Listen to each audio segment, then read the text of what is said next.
महाभारत में योगेश्वर कृष्ण के बाद मुझे दो पात्र बहुत पसंद है, एक पितामह भीष्म और एक महादानी कर्ण।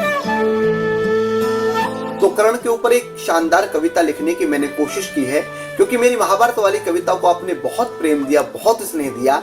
तो मैं उम्मीद करता हूँ आप इस कविता को भी बहुत प्रेम देंगे और अधिक से अधिक शेयर करेंगे। मैं सीधे सीधे कविता आपके बीच रखता हूँ। इसकी थोड़ी सी भूमिका इतनी है कि जब भगवान कृष्ण का अपमान हो गया और भगवान दुर्योधन के पास से निकले, तो उनके मन में क्या असमंजस की स्थिति चल रही है और उनके साथ में क्या होता है, सीधे सीधे मैं कविता आपके सामने निवेदित करता हूँ। तीन लोक के अधिपति और धरती पर सम्मानित माधव रथ को लेकर निकल पड़े दुर्योधन से अपमानित माधव। काल जहां नर्तन करता हो, बात कहां वो माने फिर, तीन लोक के स्वामी को भी वो कैसे पहचाने फिर। क्रोध पराकाष्ठा पड़ता और ललाट पर बल पड़े, खींची लगाम ही हिनाए अश्रु, माधव को लेकर निकल पड़े। प्रेम यहाँ अपमानित कितना नंद का लाला सोच रहा था, प्रेम यहाँ अपमानित कितना नंद का लाला सोच रहा था। चक्र सुदर्शन बहुत आवश्यक बंसी वाला सोच रहा था। संध्या अपने चरम पे थी, प्रकाश कुछ होता मंद चला, रथ पे गुमसुम थे माधव और अंतर मन में द्वंद चला। क्रोध देखकर तीन लोग संग घबराए थे इंद्रदेव, क्रोध देखकर तीन लोग संग घबराए थे इंद्रदेव। अनायास एक ध्वनि गूंजी, कहाँ जा रहे वासुदेव, अनायास एक ध्वनि गूंजी, कहाँ जा रहे वासुदेव। भाषा में रसधार भरी थी और शब्दों के वर्ण बड़े थे, कर जोड़े और शीश झुकाए सम्मुख दानी कर्ण खड़े थे। कर्ण देख मुस्काए माधव, चिंता में अधरों को भींच लिया, हाथ बढ़ाकर अंगराज को रथ के ऊपर खींच लिया। कर्ण ने पूछा क्यों चिंतित है, कभी नहीं डरने वाले। भगवान के सामने व्यंग कर रहे हैं महादानी कर्ण और भगवान से कह रहे हैं कि कर्ण ने पूछा क्यों चिंतित है, कभी नहीं डरने वाले। आज भयंकर पीड़ा में जग की पीड़ा हरने वाले। कर्ण ने पूछे कई प्रश्न, केशव को मौन ही पाता था। माधव हल्का मुस्काते रथ आगे बढ़ता जाता था, माधव हल्का मुस्काते रथ आगे बढ़ता जाता था। अंगराज सब उत्तर दूंगा कह के कर्ण को टोक दिया, अंगराज सब उत्तर दूंगा कहकर कर्ण को टोक दिया। अश्व चले फिर कुछ ही पद, माधव ने रथ को रोक दिया, अश्व चले फिर कुछ ही पद, माधव ने रथ को रोक दिया। और उतरते कर्ण से पूछा त्याग दान में तुम ही बड़े हो, राधे मुझे इतना बतला दो क्यों अधर्म के संग खड़े हो। कर्ण को राधे इसलिए कहा गया था क्योंकि उनका पालन पोषण जो किया था वो राधा नाम की एक विदुषी महिला ने किया था। कि और उतरते कर्ण से पूछा त्याग दान में तुम ही बड़े हो, राधे मुझे इतना बतला दो क्यों अधर्म के संग खड़े हो। तुम ऐसे महारथी हो जिसके माथे सूरज सजता है, शील दान तप त्याग धर्म का जग में डंका बजता है। तुम चाहो जिसको बौना कर दो अंबर भी घट जाएगा, एक बाण प्रकाश करेगा अंधियारा छट जाएगा। वो सदा राज को रोता है बड़ा विलापी दुर्योधन।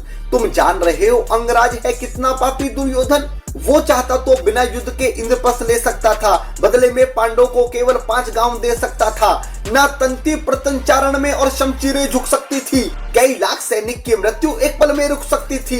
एक सांस में सब कुछ कह माधव उसके मन को टटोले, साथ दुष्ट का छोड़ो राधे भुज मूल पकड़ केशव बोले। महादानी ने एक समंदर जल आंखों से सोख लिया।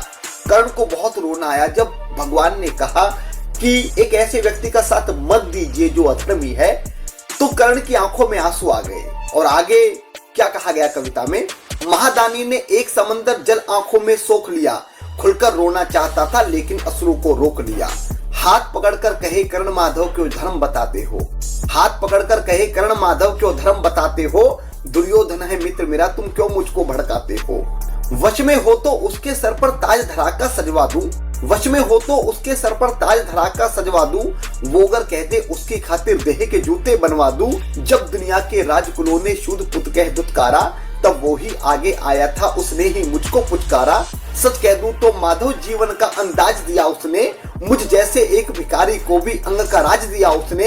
ये संभव हो सकता है सूरज पश्चिम से उग जाएगा। उसके बाद रौद्र रूप में कर्ण ने भगवान से कहा कि ये संभव हो सकता है सूरज पश्चिम से उग जाएगा, ये संभव हो सकता धरती पर वृक्ष स्वयं फल खाएगा, ये संभव हो सकता कि जल अपनी शीतलता त्यागे, ये संभव हो सकता है क्षत्रिय युद्ध छोड़ रण से भागे, ये संभव हो सकता है महादेव विष छोड़ यहाँ अमृत चुन ले, ये संभव है कि वासुदेव शिशुपाल की सौगाली सुन ले।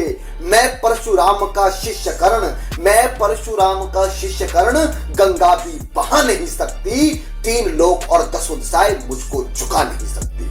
धरो तुम अंगराज, भावुक हो बढ़ना ठीक नहीं। उसके बाद माधव कहते हैं कर्ण से कि धैर्य धरो तुम अंगराज, भावुक हो बढ़ना ठीक नहीं। जब गैर खड़े हो सम्मुख तो भाइयों से लड़ना ठीक नहीं। ना ही हो तुम सूद पुत्र, न अंग भीख में मिला तुम्हें। सब क्षमा याचना मांगेंगे जितना भी मन में गिला तुम्हें। एक भेद ऐसा है शायद सुनकर समझ नहीं पाओ, ऐसा हो सकता है उसको सुनकर पीड़ा तज जाओ।